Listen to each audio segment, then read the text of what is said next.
पिछले एक दशक से गहरा विरोधाभास हम देख रहे हैं। अर्थव्यवस्था कहते हैं तेजी से बढ़ रही है, भारत निवेश के लिए आकर्षण का केंद्र बनता जा रहा है, जबकि करोड़ों युवा रोजगार से बाहर हैं।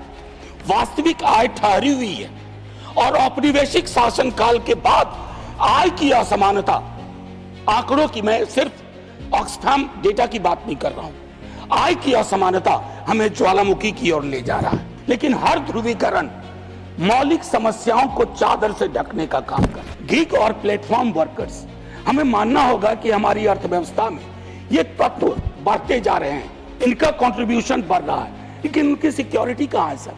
पूरे देश में हड़ताल हुआ, कहा गया 10 मिनट डिलीवरी इज इनह्यूमन। अब इस पे रोक लगा रहे हैं सर, कागजों में रोक लग गया, कागजों के बाहर बदस्तूर जारी है।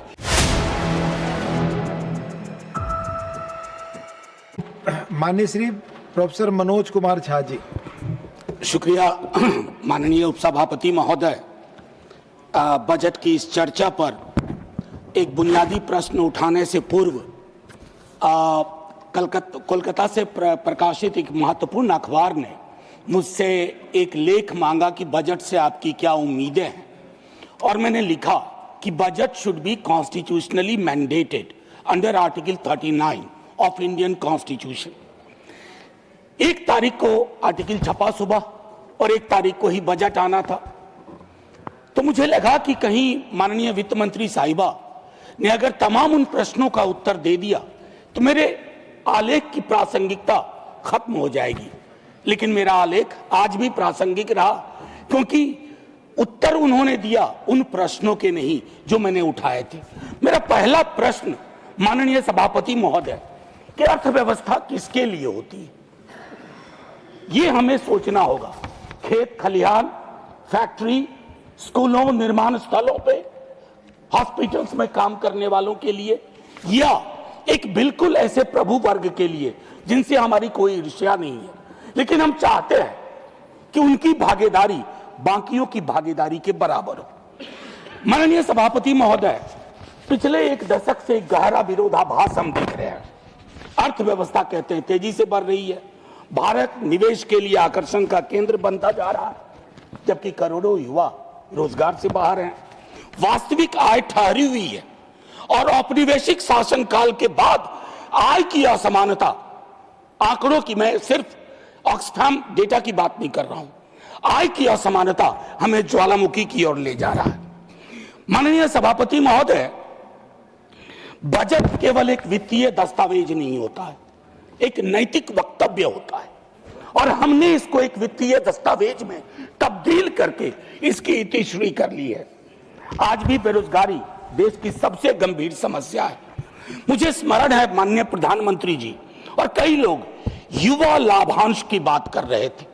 आज वो युवा लाभांश लायबिलिटी में तब्दील होता जा रहा है और हमारे पास कोई रोड मैप नहीं है। मैं एमएसएमई वगैरह क्षेत्र की तो बात ना करूं, जो शॉक एब्जॉर्बर हो सकते हैं, लेकिन हम इतने शॉक बिना एब्जॉर्बर के दे रहे हैं कि उनके लिए उठना मुश्किल है। माननीय उपसभापति महोदय, इस संकट से उबरने के लिए सरकार के पास एक और चीज आ जाती है, ध्रुवीकरण।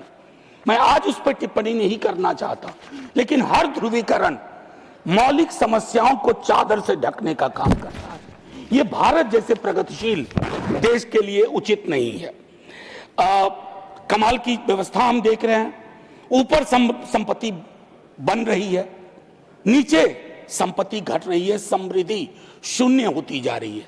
मैं दोबारा कहता हूं, सिर्फ ऑक्सफैम की रिपोर्ट नहीं, आप अपनी गणना करवा लीजिए।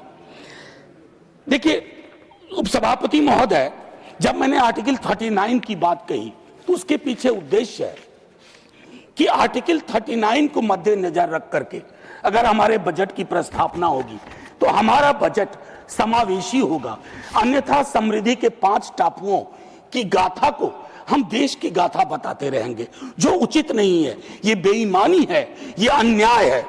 माननीय सभापति महोदय, अगर आर्टिकल 39 के नजर से देखें तो रोजगार के बिना विकास एक भ्रम सा है।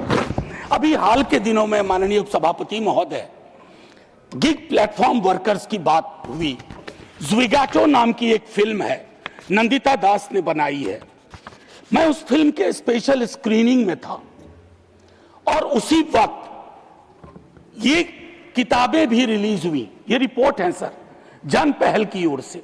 उस फिल्म को मैंने देखा और उस फिल्म को देखने के बाद कल मैंने एक रिव्यू भी लिखा। गीग और प्लेटफॉर्म वर्कर्स, हमें मानना होगा कि हमारी अर्थव्यवस्था में ये तत्व बढ़ते जा रहे हैं, इनका कंट्रीब्यूशन बढ़ रहा है, लेकिन उनकी सिक्योरिटी कहां है सर? पूरे देश में हड़ताल हुआ, कहा गया 10 मिनट डिलीवरी इज इनह्यूमन। अब इस पे रोक लगा रहे हैं सर, कागजों में रोक लग गया, कागजों के बाहर बदस्तूर जारी है, क्योंकि उनको लगता है कि ये ऐप बेस्ड, जो अगर मैंने रिव्यू में लिखा था कि अगर आज मार्क्स होते ना तो कहते एलिनेशन का चरम है, जहां आप पार्टनर कह करके उस प्लेटफॉर्म के माध्यम से शोषण कर रहे हैं। माननीय उपसभापति महोदय, मैं आपसे कहूं कि प्रगतिशील कराधान पर हम बात नहीं कर पा रहे हैं। जब मैं प्रगतिशील कराधान, प्रोग्रेसिव टैक्सेशन की बात करता हूं तो मैं सफलता को दंडित करने की बात नहीं कर रहा कि अमीरों को उनकी अमीरी का दंड मिले। बस अमीरों को यह कहा जाए कि इन्हीं संसाधनों से तुम्हारी अमीरी हासिल हुई है, और अगर तुम्हारी अमीरी इससे हासिल हुई है तो इस संसाधन के सभी भागीदारों के साथ थोड़ा थोड़ा तो बांटो। अगर उसको नहीं बांट रहे हैं तो ये इस तरह का पिरामिडल स्ट्रक्चर होगा पिरामिड का, जहां बेस ही एक दिन गायब हो जाएगा। माननीय उपसभापति महोदय, विकास को केवल जीडीपी की दर से नहीं आंका जा सकता।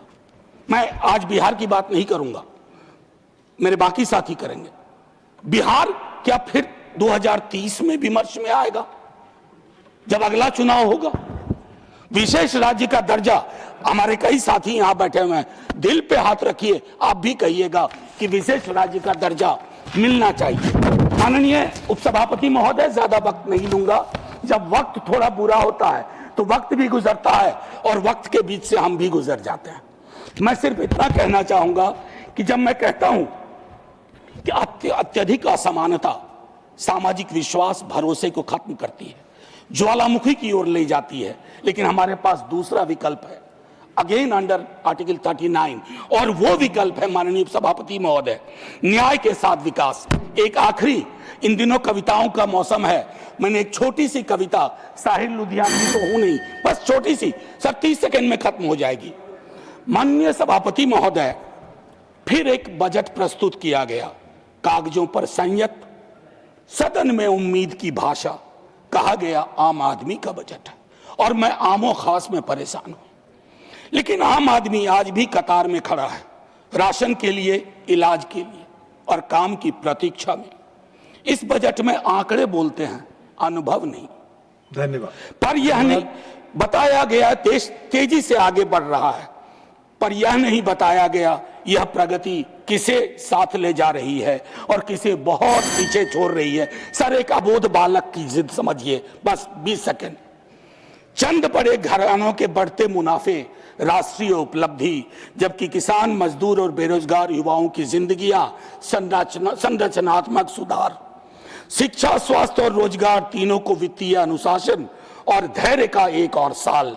माननीय सभापति महोदय, यह केवल एक बजट नहीं, एक राजनीतिक फैसला है कि नीति किसके लिए बनेगी और किससे कहा जाएगा कि चुपचाप 1 साल और इंतजार करो। आपने 20 सेकंड, जय हिंद सर।